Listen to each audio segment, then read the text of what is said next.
So today I'm going to talk a little bit about my forthcoming, with the content of my forthcoming book. I'm starting to feel a little like George R.R. Martin on this because it's not finished yet. I'm getting there. I'm definitely getting there, but it's not done. So please don't ask me when you can have it in your hand because I don't know. But it won't be that long, I promise. And after this, you'll probably have a pretty good idea of what is in it. Okay. Let's see. Now it's going to be a problem because of Zoom. Let's see. There we go. Okay. Anybody recognize this? This is the Nokia 6300. I had one. Anybody else? Yes, they were indestructible. Nokia in 2006 was flying high. It was doing great. It was on 80% of the mobile phone market was Nokia's. 80%. Think about that for a second. That's huge. Massive. Around 2006, things were kind of going a little crazy at Nokia. It was the best kept secret of Silicon Valley was that Apple was working on a phone. Everybody had an iPod by that point, and the phone was coming, or at least people thought it was coming. Nobody knew for sure. But it wasn't unknown, and it certainly wasn't unknown at Nokia. And yet, not even 3 years later, 2010 or so, it had plummeted to less than 50%. And now Nokia has barely any market share whatsoever, and they're kind of back-endy. What went wrong? Was it because they did not have artificial intelligence? No. Was it because they didn't have research?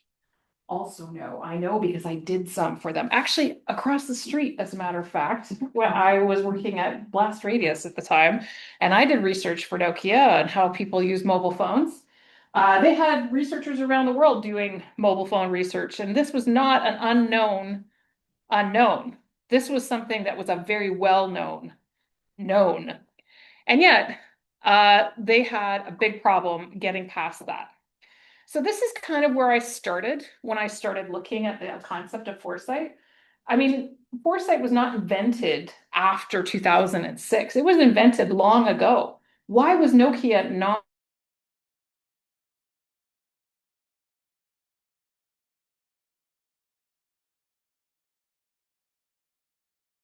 able to take that insight? I'm going to put us in context a little bit. We're going to talk a little bit about UXR, the basics of foresight, why it fails, some guidelines, and maybe I'll talk a little bit about AI. I don't know how much time we're going to have for me to demo certain types of things, but I can talk about that. But before I move forward, how many people here would identify as UX researchers? Okay, or researchers? Okay. How many people do not consider themselves a researcher in any way? Okay, so this is kind of relevant. All right. What's relevant? The UXR reckoning. Everybody read this by Judd Aiken. What is Judd's last name? Anton? Thank you. It's not Aiken. Who's Judd Aiken? Yeah. Somebody else. Somebody else. Anyway. He wrote this and it just kind of was ricocheting around the UX research field. We're actually talking also a little bit about what's happening with, strategic research. Some luminaries in the field have been talking about this problem. That we all have to be macro. We have to be more shifting left. We have to be more, impact, et cetera, et cetera. Low value usability testing, and it's no longer worthwhile.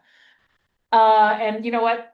AI is taking our jobs. Let's all just pack it in. Let's forget it. Well, actually, no. I think that there is not a reckoning. In fact, I think there is an opportunity. Some people here probably know Roger Martin, the former dean of business at the Rotman School and a monitor group consultant for a long time. Roger and his co-author here wrote this really great article in Harvard Business Review about managing functions. So they weren't talking about UXR specifically, but they were talking about things like marketing, HR, finance. These are functions of the firm that are shared across the firm. UXR really fits that profile very well. And they argue that if you don't know what your strategy is, guess what? You have one. You may not realize you have one, but you have one nonetheless. Tourists? Tourists. All kinds of things. Yeah. They look like they're gonna try to find graffiti and take photos of it. Yeah. So you have three kinds of strategies, whether you know it or not. The first one is the imperial strategy. And this strategy is what I would call the diva school of design, where we know what's best. Let us do it. You guys will take what we give you and you'll like it. UXR does occasionally engage in imperial strategies. I've seen this with highly educated UX research groups where they are doing whatever they think is important and they're telling everybody else what they're going to get. More frequently, I see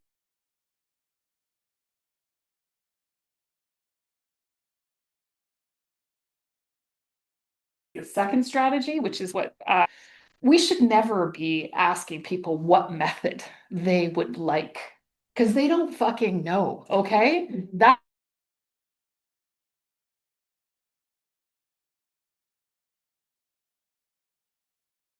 our job. Survival strategy is offering unique value that no one else can offer. What is unique value when it comes to products? Well, I think we all probably know what that might be. It's about giving people a gain enhancer or a pain reliever. Well, UXR can do this, both of these things, if we innovate a little bit on the kinds of stuff that we do, the kinds of research that we do. And one area you can do that is with strategic foresight. Strategic foresight is a method. It is not just an idea. It is not just something you talk about sometimes when you want to have a vision day at work. It's not just a workshop topic. It's a real method that has had many people talking about it for a long time, studying its effectiveness, studying its practice, moving the practice forward. So let's talk about what that is. Foresight in general, the human capacity to think about the future. It seems simple, right? I want you to just kind of pause for a second and like savor that. The ability to think about the future is a human evolutionary advantage. Why on earth would we not want to do this? It's given us everything. So when we talk about doing this as a practice, it's about finding change at the margins. So it's the ability to think about the future. But in practice, when we do it actually as a method, it is about looking for change at the margins. And specifically, it's about scanning. You're looking for changes in multiple domains, not just in one, not just in the tech domain. If I read one more white paper about the future of AI, I think I'm going to die. What I see often in technology companies and technology specific companies or healthcare specific companies or financial services specific companies is they don't do anything but the thing they're interested in. Scanning is not like that. You scan broadly. I'll talk about how in a second. It's about imagining multiple futures, not just one. You're not making a plan. It's not a project plan. It is about understanding where the future might go. And that is indeterminate by definition. And planning for the one that you want, but being ready for the one that you don't want. Futures have a way of what Rafael Ramirez calls being feral. That is, they're wild, they're undomesticated. You cannot control them. So if you're starting to do strict foresight work and all you're doing is planning for a single future, you've already missed the most important part. There is an uncertainty involved.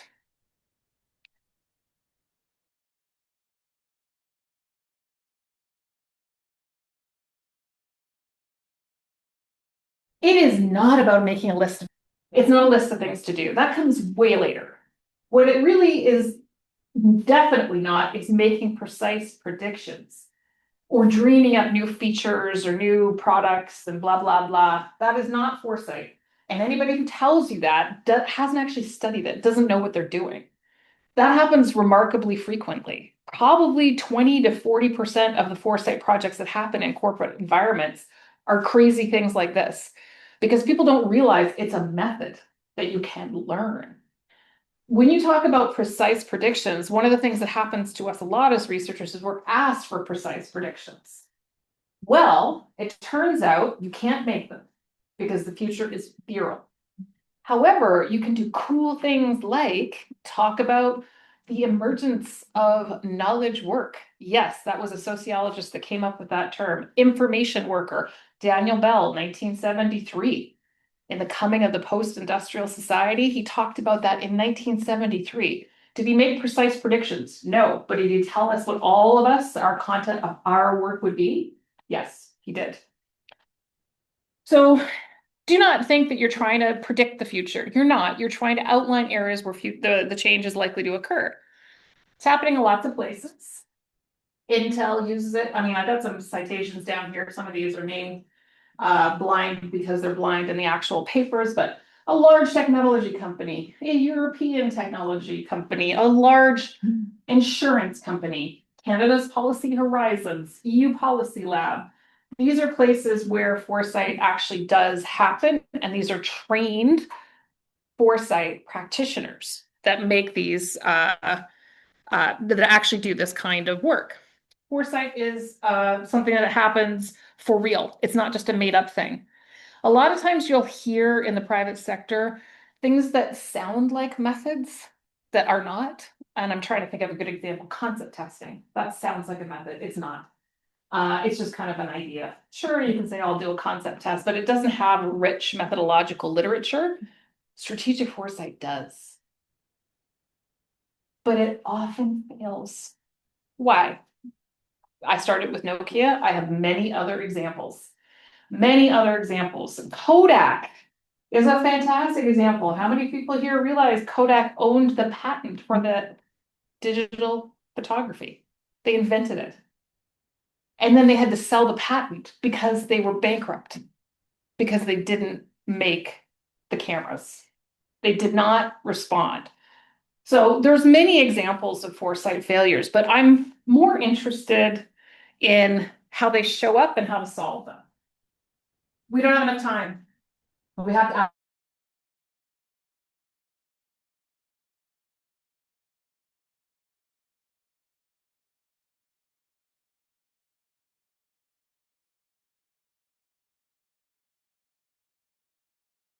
the challenge, right? I doubt the validity of whatever it is you're saying. This is what these are the ostensible reasons people offer us for failures, right? Or for why they don't want to do things. But that's the core reason. Those are not the underlying reasons as to why foresight, among other things, tends to fail. There's two challenges, and they show up in these two different ways. The first one is called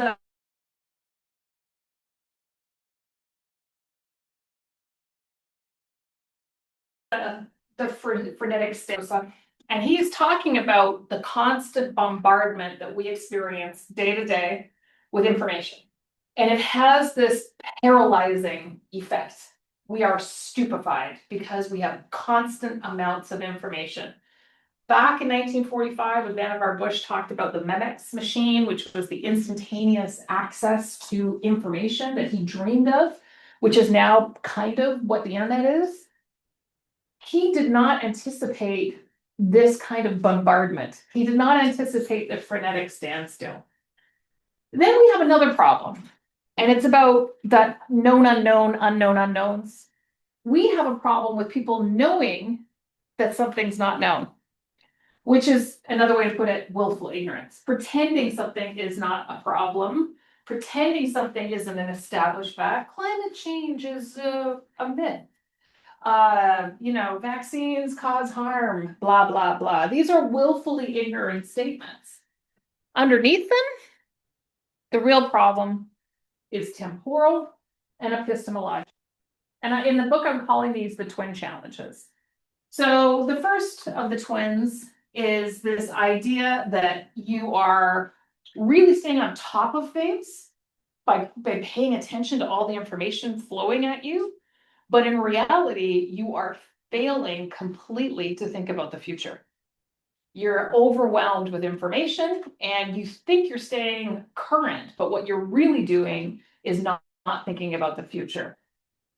And the other challenge is about knowledge, the epistemological challenge. And I like this term invented by a blogger called black elephants. We've all heard of black swans, right? A black swan is an unexpected event. It's very destructive. The famous example is the long-term capital management failure of the Black-Scholes model in 1997. It was a run on the ruble. It almost brought down the entire international financial system. And the Nobel Prize winning Black-Scholes economics team were shocked. They had no idea this could happen. It was a black swan. A black elephant, on the other hand, everybody knows it. It's walking around the boardroom right now. Everybody sees it, but it assiduously avoids talking about it. And then after the fact, post hoc. They were also gone. I might have, yeah. Oh, okay, good. Thank you. After the fact, people often call black swans black elephants. They call them black swans. Like nobody could have seen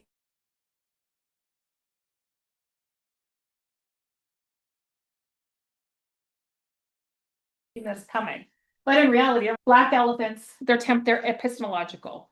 Too much information, time is shrunk. This is temporal. I don't say time challenge and knowledge challenge. I say temporal and epistemological on purpose. Because it's not about we don't have enough time, and it's not about we don't have enough knowledge. It is how knowledge is understood, taken up, seen. It's how time is reckoned, how it's experienced. And you can solve these, but you probably need to have very different techniques than you anticipate. You need to use empirically proven techniques to widen the aperture and then lengthen how people see time. I'll talk about that in a second. And in the epistemological case, you have to make it as hard as possible for people to say, we didn't know, with a straight face, right? So knowing these things before you do anything, actually, and this is probably relevant to lots of different types of tools and shared functions, but it's particularly important for anything where you're trying to get somebody to do something in time to get it done.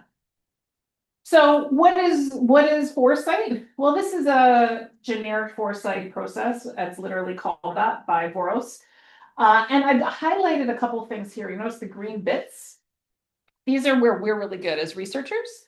Inputs is the most underrated and most important. You need to be scanning on a regular basis. If you do not scan and somebody says, hey, what's the future of our product, blah, blah, blah, you're not ready and you won't be ready.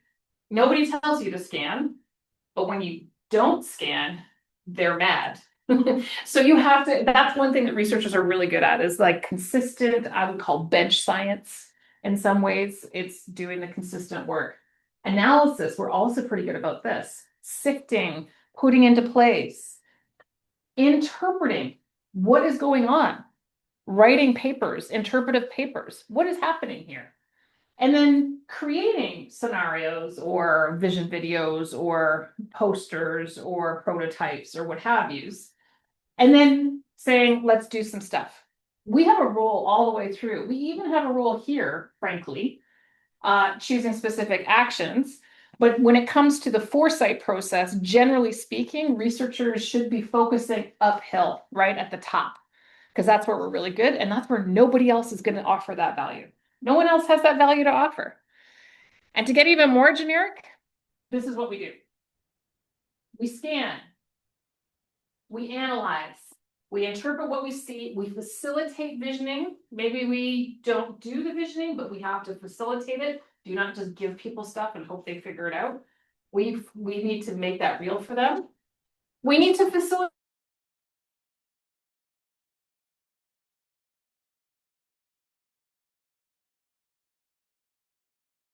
those strategy conversations. Again, here with that, facilitating is great. Planning, I mean, if you really want to do the planning, you should probably become a project manager. Well, honestly, if that's the thing that you really love doing, go do that. Observe versus expected, blah, blah, blah, blah. But really, these are the roles that we should be taking. So how do we do that? Like I said at the beginning, the most important thing that we probably need to think about is scanning. And a lot of organizations tend to pick one of these and maybe even a sub one of these, right? Like I'm only interested in the technology that directly affects this particular company. I've seen this many times over. There's startups that want to do, visioning work. And they're like, yeah, we're a crypto company. We don't care about anything but crypto. What's the future of crypto? Well, you can't tell people what the future of crypto is if you don't know the future of all of these things. The social trends, the technological trends, the economic, the environmental, the political. It's called steep. Sometimes it's called pestle. I prefer steep because you can get cool visuals like this. This is, anybody want to know where this is? Antarctica. Nice. No, it's Ocean Beach in San Francisco. It looks really like Mars, right? But no, it's just a close-up of a sand dune. So you're looking for these things. You're scanning for all of these things. Obviously, in the book, I go into way more detail about defining these things, but one of the tips I give when I tell people this, and they're like, I don't know how to look for social trends. I don't know how to look for political trends. You have to ask yourself a focusing question. What is happening in? What is significantly different in? And I give more details in the book, but you're looking to form questions on these. You're not just like, I'm looking at political. No, you're like, what significant shifts in the political realm have happened in the last year? Or what is happening right now? And I mean, anybody want to offer a guess what's going on here? Yeah, everybody's laughing because it's like, oh boy, I hope it's not 1933 again. It kind of is. Yeah, authoritarianism is on the rise across the world. So, extreme polarization and authoritarianism is a documented trend. We have a backsliding in democratic norms. Democratic freedoms have been declining in multiple jurisdictions, some more than others. So when you think about that for a second, you're like, wow, that's a big political trend. Well, it turns out Canada's authoritarianism and democracy backsliding is very slight. It has occurred here, just like everywhere else. There's polarization here as well, but it's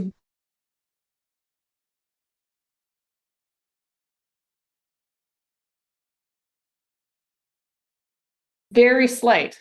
Isn't that interesting with a predictable, very boring government? Maybe you can. Social, technological, economic. Even if you're not an expert in any of these things, you can probably start asking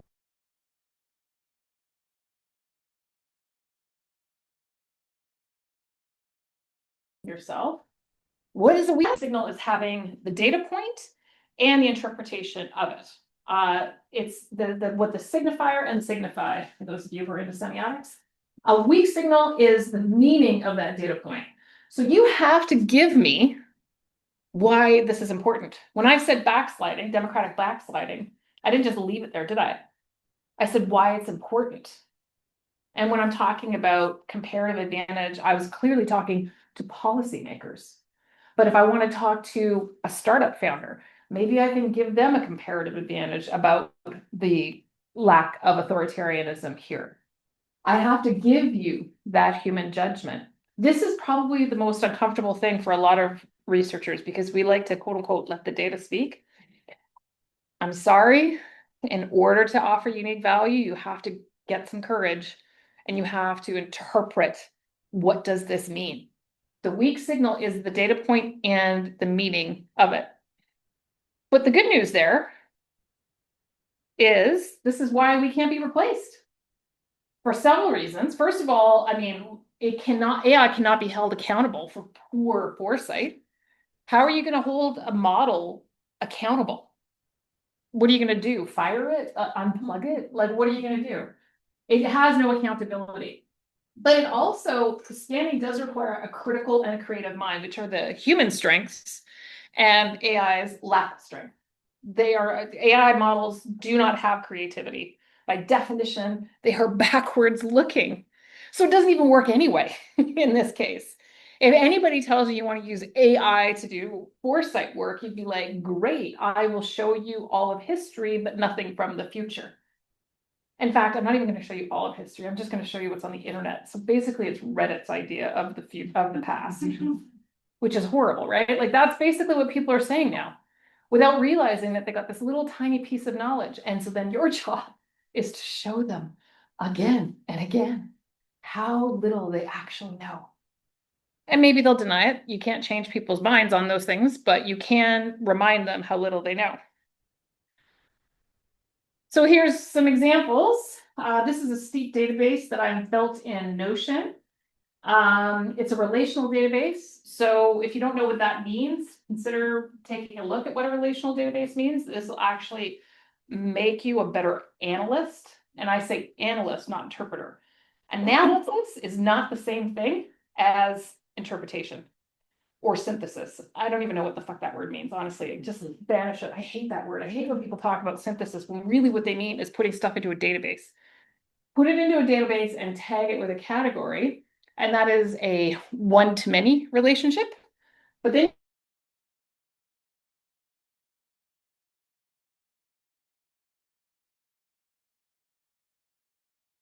you can have a many-to-many relationship, right? You're interested in. When I did this in multiple jobs, I often used a customer journey. I would put the customer journey in there. I would put lines of business in there, keywords too.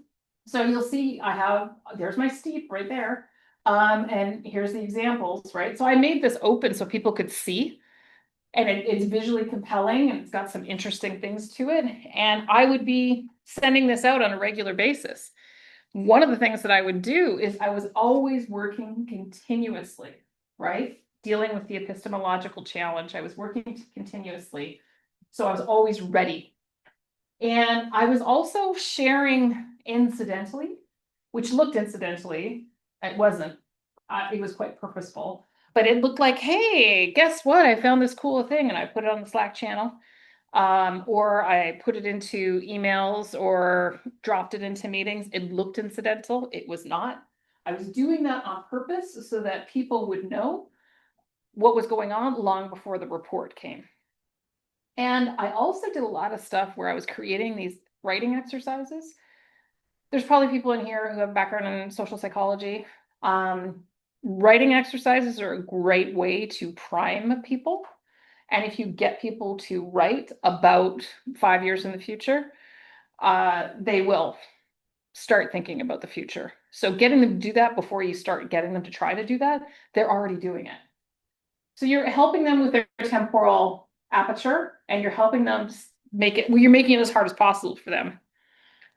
But the key here I want to call out is having a point of view. When I said having courage, right? You have to interpret stuff, develop a point of view. What is the future of work? But this is my particular area. You can have it psychologically.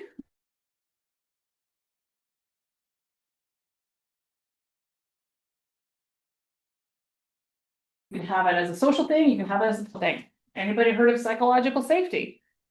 This is a tool that you can use, a frame, a theory, to talk about where the future work is going to go.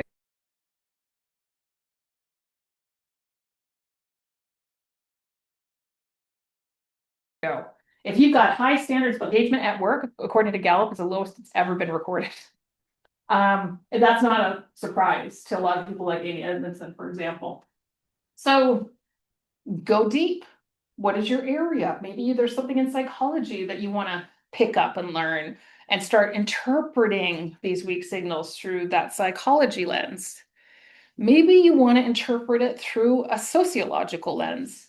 This is from theory X to theory Y. Theory X in sociological literature is the belief that work is terrible, people hate it, therefore they must be surveilled and managed, right? That's kind of like scientific management. Oh, that's work. You can't see it though. What's the point of that? Scientific management is theory X. Nobody wants to work.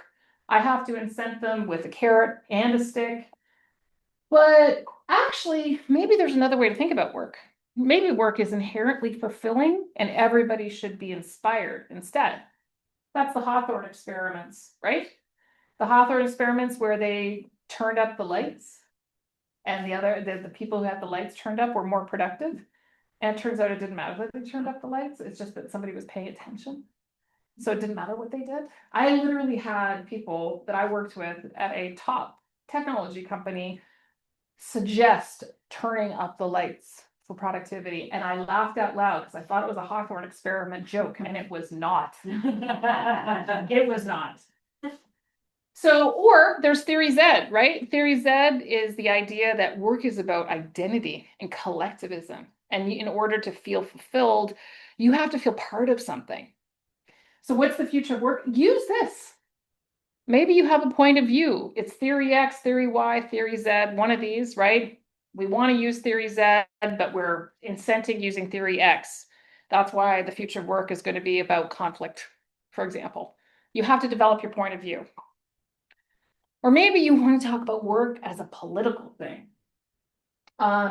David Noble, RIP Dave, he was a great guy. He was a real one of my profs at York. He wrote this great book called America by Design about the history of the engineering profession. And he argued that the reason engineers don't have the same professional autonomy as, say, physicians or lawyers is because they sold themselves down the river. And he was a historian by training, and his historical analysis here was fantastic. So you could say something like, hey, money was the source of this problem. The future of work for engineering is lowest common denominator. And in fact, that's exactly what happened with architects as well. Long after engineers already did this themselves, architects did this to themselves. They lost their professional autonomy and status and their high pay.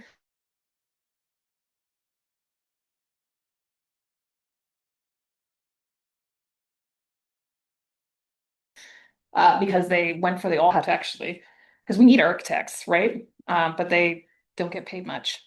So develop your point of view. And then once you do, you've got your scanning, you're interpreting these weak signals. All of a sudden, your chief design officer might ask you to help, which is what happened to me. What's the future of work? I was ready. I was ready. Within literally 6 days during the height of COVID, I got these ready and these ready. And what I gave it was a COVID era C-suite meeting. And it was incredibly difficult to do, but I made these physical things and mailed them out, got them back. They had done all of these workshop exercises, writing exercises. They wrote the obituary of the company. They wrote about 5 years from now. They wrote the fake press release. They did all this stuff, analyzed it, anonymized it, showed them what they were all thinking, which was, we're in trouble, girl. We're in trouble. I was really pleased with how ready I was. I was really disappointed with how little uptake the executives had. This is the C-suite, and they really didn't pick up the task. I admit, this is the beginning of the end of my organizational attachment. But that was okay because I still felt like, hey, I made it as impossible for them to know that this wasn't a thing. I gave them the weak signals. What they did with it was up to them. And the stock price reflects it. I sold all my stock, like every single piece. So this is just an example. Here's another example that you might want to consider. We always talk about scenarios, right? Future scenarios. First of all, we only talk about one. But this is actually called the four futures method, or sometimes called the Dator four futures method, or sometimes called the Manoa model. And we talk about the future typically as transformation. That's the one we talk about, the hockey stick growth. This changes everything. AI is going to change everything. That's the transformation scenario. But there also is a collapse scenario. This one we often talk about too. We kind of talk about dystopic versions, but there's two other ones. What if everything is happening just kind of continues for 10 years? Like, what if a touch-enabled operating system continues to grow and take our market share? In 10 years, we won't have a company. In 10 years, we'll be sold to Microsoft for pittance, right? That's what the grow and maintain one. But the other one that is interesting is the regulation and control scenario. All those same weak signals can be one of these, but in the regulation and control, it's like, hey, this is out of control. We need to stop this. GDPR is a really good example of control. The European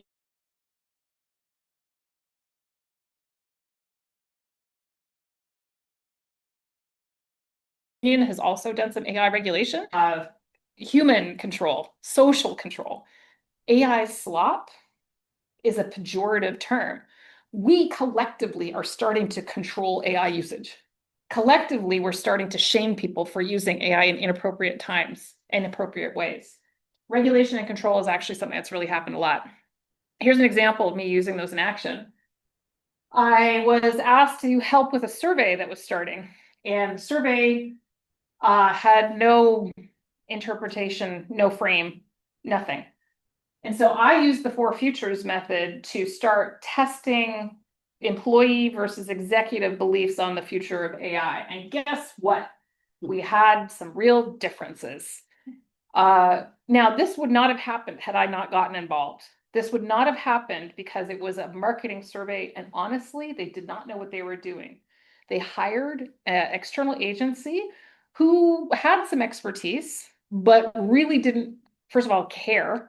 And secondly, didn't really understand what they were trying to achieve. They just thought they had to get a large sample size. That's all they did, right? So I said, no, we have to have a frame here. The frame was there's going to be a difference between employees and employers. And I used vignette style questions based on those scenarios. And turns out there was quite a difference. And we got a nice headline bump out of it, the AI trust gap. Look at that. This is old now. So I was like, good, I was gratified with that. Having a point of view gets you somewhere. So what do you want to do for using AI in Foresight? I think I'm going to end here because I think we still want time for questions, right? Yeah. I'm not going to demo this dumb thing that I built. Nobody cares. I'll talk about it in a second, but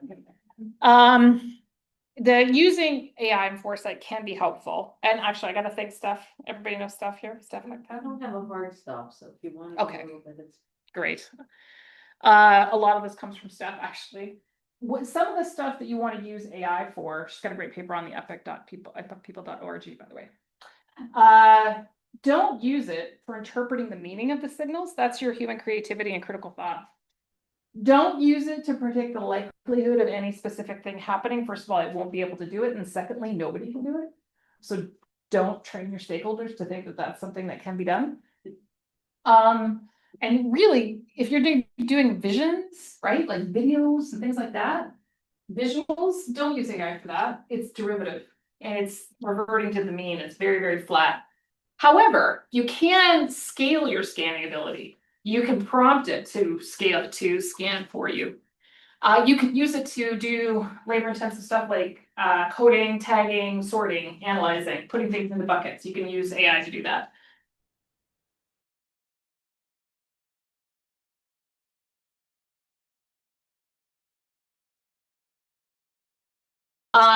You can talk with a narcissistic partner, perhaps. You're looking into yourself, basically.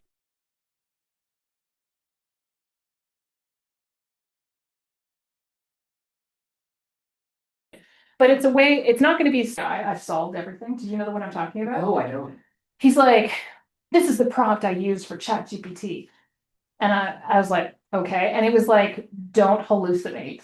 I tried it. It doesn't work. It's no. And this guy, okay, first of all, he's a billionaire. Secondly, he's a VC. Thirdly, he purports to be this tech genius, right? Somehow qualitatively better than the rest of the world. And he doesn't know this. Don't hallucinate. Yes, I've solved it. It doesn't work. So keep that in mind, obviously. And you want to iterate, maybe you want to iterate. Maybe it's going to give you some like creative juxtapositions. It'll help you find your own creative juxtapositions. And I think I'm going to talk real quick about this. So I have a video on my website you can find about using Crew.ai to define your agents and create a prompt. So you can create your own little thing, which I did. A Foresight scanner, you can see here, this is basically the prompt is twofold. First, it's two roles. So there's a researcher role and there's an analyst role. And then secondly, task and output. And so I describe what I want, basically. And it uses a scraper called Serper. And it's also ChatGPT based. And so this is what it comes back with. Oh, these are my actual prompts. And this is what it comes back with. Cryptocurrency trends report. It ran it within, a few minutes, right? I was like, okay, stable coins proliferation. Okay, sure, maybe, might happen. Decentralized AI influence. Okay. None of these were super impressive, right? I was like, I maybe didn't know about like specific stuff. Like, what was the specific thing? Crypto exchange traded funds, ETFs, and derivatives expanding investment avenues. And I was like, oh, I guess I hadn't really thought about that specifically, but yeah, it's kind of okay. But it's kind of already happening. So I wasn't super impressed with it. Would I be better? Absolutely. What's missing here? Social trends, political trends, environmental trends. Like they're not talking about AI data center pushback. They're not talking about protests. They're not talking about sabotage. They're not talking about any of those things, right?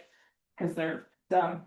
But anyway, if you want to see that, you can. And if you want to subscribe, I talk about all that stuff on my newsletter. And with that, I will open it for questions, I guess. Yeah.